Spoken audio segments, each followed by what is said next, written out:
अस्सलाम वालेकुम स्टूडेंट्स, आज काफ़ी दिनों बाद highlighted earning rain force and motion का एमसीक्यूज विद एक्सप्लेनेशन का लेक्चर आज हम दोबारा से डिस्कस करेंगे। तो खैबर पख्तूनख्वा के जो स्टूडेंट्स हैं उनकी डेट आ गई टेस्ट की, दिसंबर में उनका टेस्ट होगा।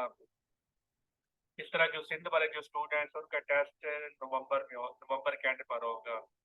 तो इसलिए आप इंशाल्लाह ताला हम थोड़े बहुत एमसीक्यू जितने भी रेडी हो जाएंगे, कोशिश ये करेंगे कि हाईलाइटेड अर्निंग रेन का जो लेक्चर है वो डेली हुआ करें, ताकि जो स्टूडेंट्स जिनका टेस्ट की डेट आ गई है उनको कुछ ना कुछ हेल्प मिल जाए। तो 20 एमसीक्यूज हमने डिस्कस कर लिए थे, तो अब 21 नंबर एमसीक्यू हम डिस्कस करते हैं। अबादी a boy on the edge of a vertical cliff 20-meter high throws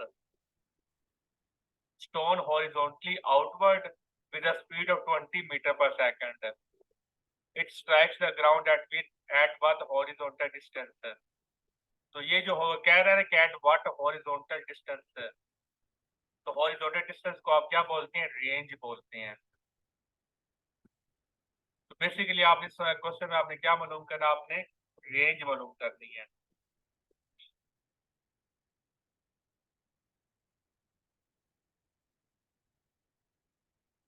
body यहाँ पर वो हाइट पे खड़ा है, 20 मीटर हाइट पे। आउटवर्ड वो फेंक रहा है, आउटवर्ड मतलब बाहर की तरफ। वेलोसिटी इसकी कितनी है? 20 मीटर पर सेकंड, जैसा कि आप सवाल में देख सकते हैं। Throws a stone horizontally, horizontally throw कर रहे हैं, इसलिए इसके बाद जो वेलोसिटी होगी, ये जो 20 मीटर पर सेकंड है, ये कौन सी वेलोसिटी होगी? हॉरिजॉन्टल वेलोसिटी होगी। तो ये 20 मीटर पर सेकंड है, और हमने मालूम क्या करना? हॉरिजॉन्टल डिस्टेंस मतलब रेंज, जिसको कैपिटल आर से डिनोट करते हैं। तो रेंज का फॉर्मूला क्या होता है? रेंज का फॉर्मूला होता है V I X multiply by T. तो वी आई एक्स आपको गिवन है, वी आई एक्स कितना है? 20, ये आपको सवाल में गिवन है, लेकिन जो टाइम है ये आपको गिवन नहीं है। तो सबसे पहले आपने क्या करना है? आपने टाइम मालूम करना है। तो टाइम मालूम करने के लिए आपके पास तीन इक्वेशन ऑफ मोशन है। चूंकि आपको हाइट दी हुई है, तो आप फर्स्ट इक्वेशन आप यूज नहीं कर सकते, क्योंकि उसमें हाइट नहीं आती। सेकंड कर सकते हैं और थर्ड कर सकते हैं। तो थर्ड आप इसलिए नहीं कर सकते क्योंकि आपके पास फाइनल वेलोसिटी आपको गिवन नहीं है। तो फिर आप कौन सी यूज करेंगे? क्वेश्चन नंबर 2 यूज करेंगे, H we I T plus half G T square. तो चूंकि बॉडी क्या कर रही है, वो इनिशियल हॉरिजॉन्टली वो स्टार्टिंग फ्रॉम रेस्ट है ना, तो इस तरह वो नीचे वो क्या कर रही है, वो फ्लो कर रही है। तो चूंकि बॉडी हॉरिजॉन्टली आ रही है ना, तो उसकी जो वर्टिकल वेलोसिटी है वो क्या होती है? वो जीरो होती है। यहाँ पर ये जो है ना, ये इसका वी आई वाई आता है, यहाँ पर एक्स नहीं आता, क्योंकि ये जो वेलोसिटी ये वर्टिकल वेलोसिटी होती है। ठीक है, तो उसने एक्स लिखा है, ये यहाँ पर आना चाहिए, वी आई वाई आना चाहिए, क्योंकि हाइट है, वाई एक्सेस इन्वॉल्व है। तो उसकी नीचे वर्टिकल वेलोसिटी जीरो है, तो ये सारा फैक्टर जीरो हो गया। क्योंकि बॉडी नीचे आ रही है, तो लिहाजा जी की वैल्यू पॉजिटिव होगी। तो यहाँ से हाइट आपको दी हुई है, तो यहाँ से जो टाइम की वैल्यू कितनी आएगी? 2 सेकंड।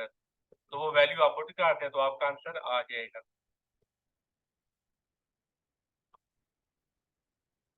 टाइम हमारा 2 आया, 20 आपको गिवन है, तो आंसर आपका कितना आ गया? 40।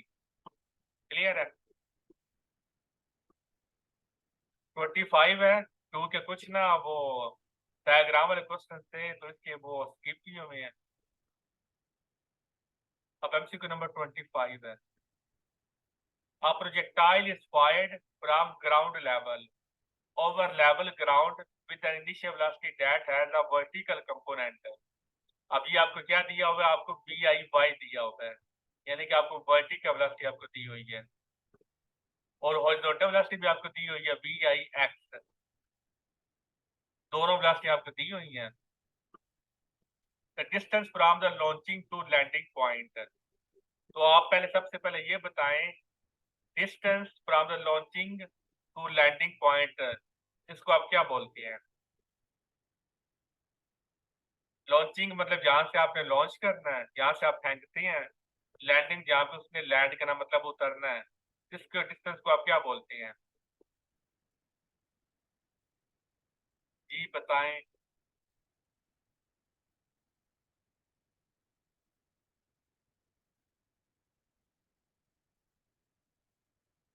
आज इसको आप बोलते हैं रेंज बोलते हैं।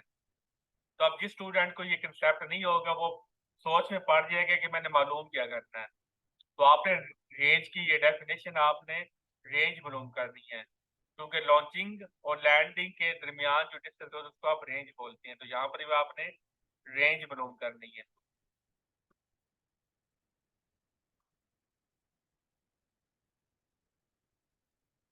अब पहले जो लास्ट वाला एमसीक्यू था वहां पर भी आपने रेंज मालूम की, लेकिन वहां पर आपने ये फॉर्मूला यूज किया था, B I X multiply by T. और यहाँ पर आप रेंज का ये फॉर्मूला यूज कर रहे हैं। तो वहां पर आपने क्योंकि एंगल का जिक्र नहीं था, ठीक है, और यहाँ पर एंगल का जिक्र मौजूद है सवाल में। अच्छा, क्वेश्चन में एंगल का जिक्र यहाँ पर नहीं।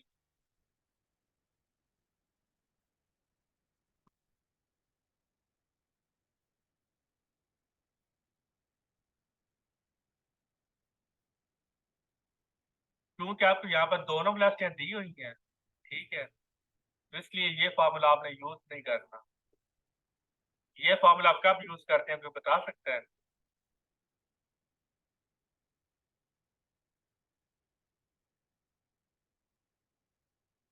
ये फॉर्मूला आपने कब यूज करना, कोई बता सकता है? क्योंकि लास्ट वाले एमसीक्यू में हमने ये फॉर्मूला यूज किया है और अब हम ये फॉर्मूला यूज करने जा रहे हैं। तो क्या फर्क है, क्यों हमने ऐसा किया है? दोनों ही फार्मूले हॉरिजॉन्टल रेंज के लिए हैं। हमारा तानिया, दोनों फार्मूले ही रेंज के लिए हैं। अब यही आप सोचिए कि आप पेपर में बैठे हुए हैं, तो ये दोनों एमसीक्यू पेपर में आ गए हैं, तो वहां पर फिर आप क्या करोगे? आप तो कंफ्यूज हो जाओगे ना कि मैं कौन सा फार्मूला लगाऊं। तो ये फार्मूला आपने तब यूज करना है जब आपकी वेलोसिटी कांस्टेंट होती है। पूरी जो जर्नी है वो एक ही वेलोसिटी से आप वो बॉडी क्या करती है, नीचे आती है। उस बार में बॉडी का वेलोसिटी आपकी जीरो थी, सिर्फ आपके पास हॉरिजॉन्टल वेलोसिटी थी।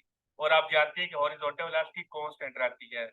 तो जब आपकी वेलोसिटी कांस्टेंट होती है तब आप ये फार्मूला यूज करते हैं। यहाँ पर आप देख लें, आपके पास इनिशियल वेलोसिटी भी है, वो हॉरिजॉन्टल वेलोसिटी भी है, और वर्टिकल वेलोसिटी भी है। तो इसलिए फिर आपने ये वाला फार्मूला आपने यूज करना है। क्लियर? तो सबसे पहले आपने वी आई निकालना है।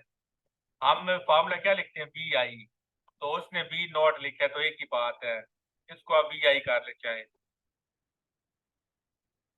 तो V I X, V I Y, ये आपने वैल्यू दी हुई है, ये आपका आंसर आ गया 36 मीटर पर सेकंड।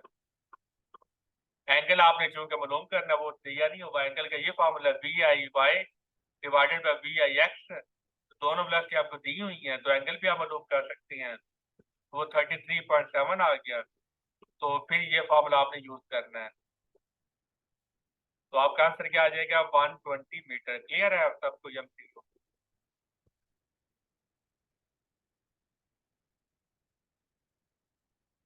अब नेक्स्ट एमसीक्यू है।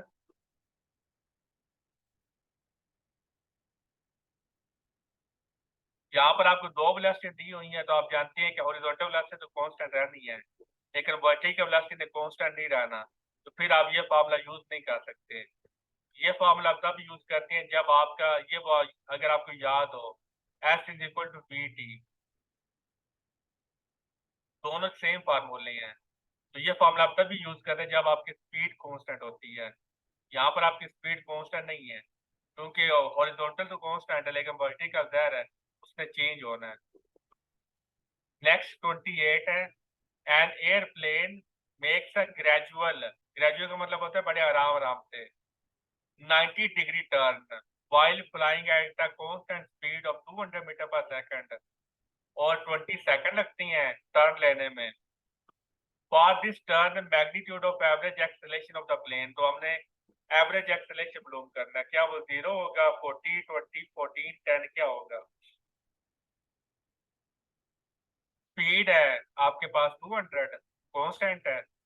टर्न उसने कितना लेना है 90 डिग्री पर, टाइम उसका कितना लगा 20 second. Let us assume that the airplane is initially moving in the positive x direction. तो जाहिर है कि आप इमेजिन सपोज करते हैं किस तरह वो मूव कर रहा था पहले, फिर उसने क्या करना है, ग्रेजुअली उसने टर्न लेना है, और फिर उसने क्या करना है, वो उसने इस तरह आ जाना है, इस पोजीशन पर आ जाना 90 डिग्री पर। तो पहले वो ऐसे था, यहाँ से स्लोली स्लोली उसने इस पोजीशन पर आना है, and it turns towards positive y direction by 90 degree, then initial velocity vector 200 metre 200 i metre पर सेकंड, फाइनल चूंकि अब जाहिर है कि इनिशियल वेलोसिटी कितनी है 200 i, क्योंकि x के साथ आप i यूनिट वेक्टर यूज करते हैं और y के साथ आप क्या यूज करती हैं, j यूज करती हैं। तो 200 j मीटर पर सेकंड, क्योंकि आपने देखा है सवाल में वो बोल रहा है कि आपकी वेलोसिटी कांस्टेंट है, वेलोसिटी में चेंज नहीं होना। जब वो टर्न लेगा वेलोसिटी में चेंज नहीं आएगा, क्योंकि वेलोसिटी आपकी कांस्टेंट है। तो जब वो इस पोजीशन पर आ जाएगा तब उसकी स्पीड कितनी रहनी है, 200 ही रहनी है। लेकिन अगर हम डायरेक्शन बताएं तो अब उसकी डायरेक्शन क्या हो जाएगी, जे यूनिट वेक्टर। ठीक है, तो इसलिए ये हमने उसको वेक्टर फॉर्म में पहले बताया। तो वेलोसिटी में चेंज कितना आया, स्पीड तो कांस्टेंट है ना, तो वेलोसिटी में कितना चेंज है, क्योंकि वेलोसिटी वेक्टर है 200 जे माइनस 200 आई मीटर पर second. Calculate the magnitude of change in velocity, तो वो कितना आया 282, ये वाला आंसर आपका आ गया। तो अब आपने एवरेज एक्सेलरेशन मालूम करना, आप जानते हैं कि एवरेज एक्सेलरेशन का फार्मूला क्या होता है, change in velocity divided by time. तो चेंज इन वेलोसिटी आपने मालूम कर लिया, ये है, तो फिर आपका आंसर क्या आ जाएगा 40 मीटर पर सेकंड स्क्वायर। क्लियर है?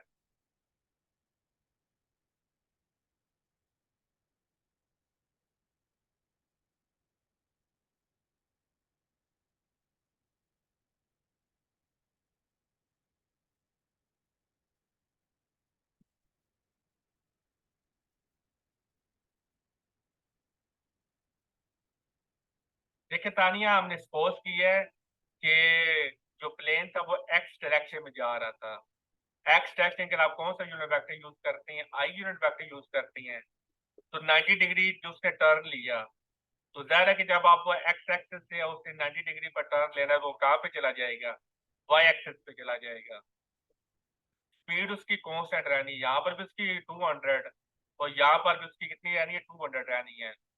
तो लेकिन जब यहाँ पर आ गया तो यहाँ पर उसकी स्पीड कितनी हो जाएगी, 200 जे हो जाएगी, क्योंकि अब वाई एक्सिस पर आ गया है। तो वाई एक्सिस पर जो यूनिट वेक्टर होता है उसको आप क्या नाम देते हैं, जे यूनिट वेक्टर का नाम देते हैं।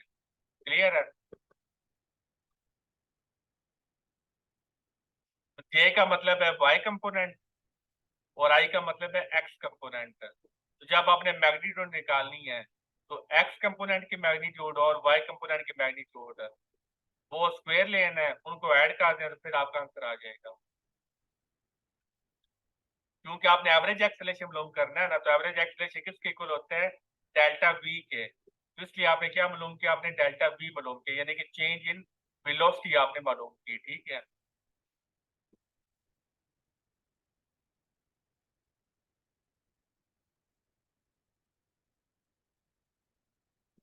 29 है। An airplane is flying north at 500 kilometre, यानी कि नॉर्थ डायरेक्शन में जा रहा है, उसकी स्पीड है 500 किलोमीटर पर आवर।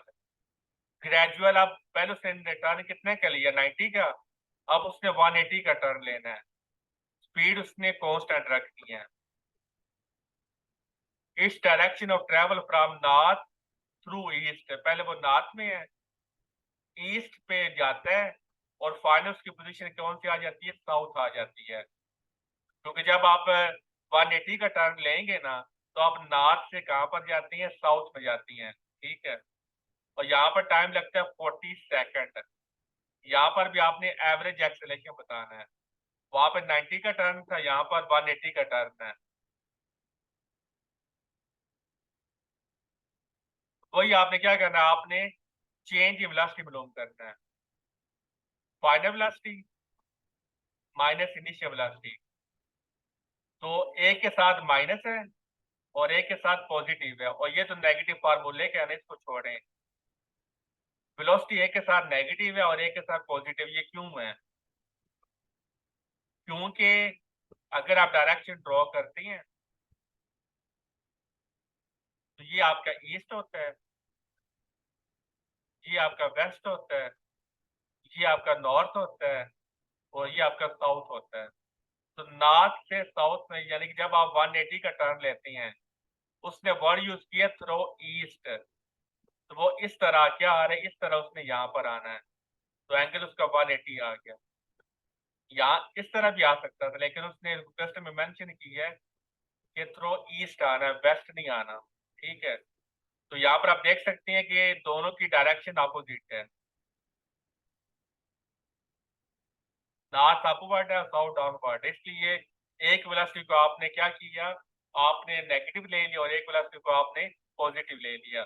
आपकी मर्जी है, आप इसको नेगेटिव ले लें, इसको पॉजिटिव कर लें, या इसको नेगेटिव ले लें और इसको पॉजिटिव कर लें, वो आपकी मर्जी है। सही है, तो यहाँ पर आपका आंसर कितना आ जाएगा, -25 किलोमीटर पर आवर सेकंड आ जाएगा।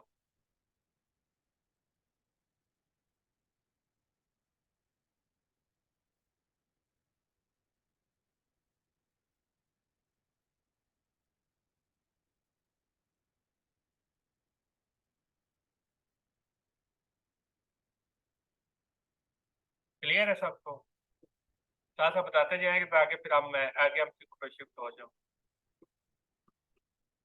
30 an object is moving on a circular path of radius 5 meters at a constant speed of 4 meter per second. The time required for one revolution is, तो वो क्या कर रहा है, circular path में वो revolve कर रहा है, और फिर उसका जो रेडियस है आर, इसकी वैल्यू कितनी है, पाई, पाई मीटर, और स्पीड है 4 मीटर पर सेकंड। टाइम आपने बताना है रेवोल्यूशन का। तो टाइम का फॉर्मूला क्या होता है, वेलोसिटी होती है d/t, तो टाइम का आ गया d/v।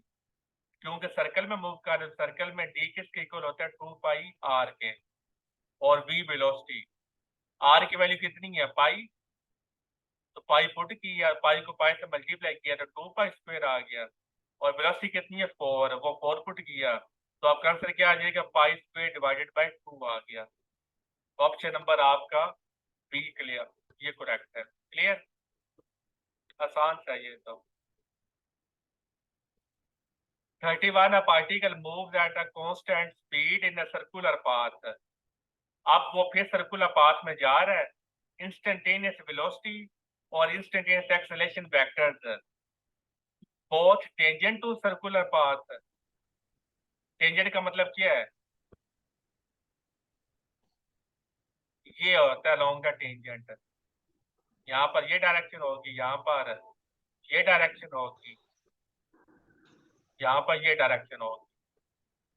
तो क्या इंस्टेंटेनियस वेलोसिटी v और इंस्टेंटेनियस एक्सेलरेशन, क्या ये दोनों टेंजेंट होंगे सर्कुलर पाथ के? नो। इंस्टेंटेनियस जो होता है टेंजेंशियल एक्सेलरेशन, वो टेंजेंट होता है टू द सर्कल, लेकिन इंस्टेंटेनियस एक्सेलरेशन क्या होता है, आपको याद है? इंस्टेंटेनियस एक्सेलरेशन को हम क्या नाम देते हैं, सेंट्रीपिटल एक्सेलरेशन का। इंस्टेंटेनियस एक्सेलरेशन को आप क्या कहते हैं, सेंट्रीपिटल एक्सेलरेशन कहते हैं। तो इसका मतलब है सेंट्रीपिटल एक्सेलरेशन तो डायरेक्शन की होती है टूवर्ड द सेंटर, तो दोनों की मान एंगल कितना आ गया, 90 डिग्री। तो both are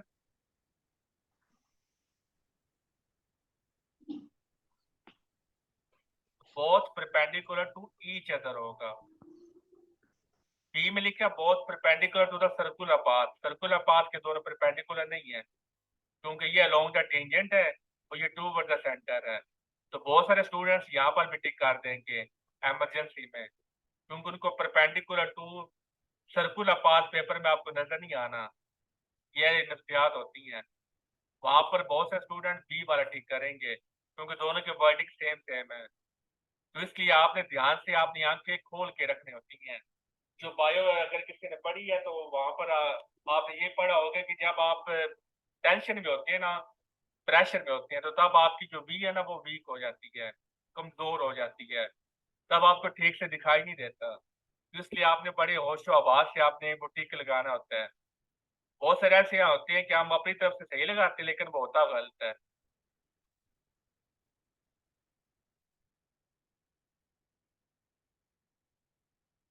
32 a tone is tied to a string and built at a constant speed at a horizontal circle। कि हमने पत्थर को रस्सी के साथ बांधा और उसको हॉरिजॉन्टल सर्कल में घुमा रहे हैं ऐसे ऐसे। फिर हमने क्या किया, स्पीड को डबल किया, लेकिन रस्सी की जो लेंथ है उसको चेंज नहीं किया, सिर्फ स्पीड को डबल कर दिया। तो फिर क्या हो गया, जो एक्सेलेरेशन ऑफ द स्टोन हमने बताना है, सेम रहेगा, ट्वाइस हो जाएगा, 4 टाइम्स हो जाएगा, हाफ हो जाएगा या 1/4। On doubling the speed with unchange length of the string, क्योंकि हमने रस्सी की लेंथ को नहीं बदला, the magnitude of the acceleration of the stone will become 4 times greater than of initial velocity. कैसे?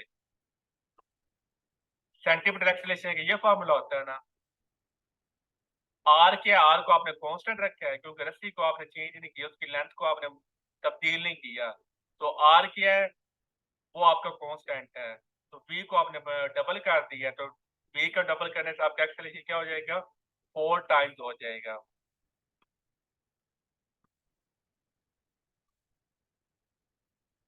तो ये आज का ये एमसीक्यू थे। तो अगर एमसीक्यू कल बन गए तो फिर हम वो एमसीक्यू डिस्कस कर लेंगे। कोशिश मैं यही करूंगा कि आप डेली क्यों एमसीक्यू वो बनाया करूं, क्योंकि स्टूडेंट्स के जो टेस्ट हैं नवंबर दिसंबर, सिंध वालों के नवंबर में है और खैबर पख्तूनख्वा वालों के दिसंबर में है। तो इसलिए एचआर के एमसीक्यू बड़े इंपॉर्टेंट है। तो इसलिए कोशिश यही करूंगा कि आपको बाकायदगी से आप इसकी क्लास हुआ करें। तो कोई सवाल है तो पूछ लें, तो मैं मीटिंग एंड कर दूँ।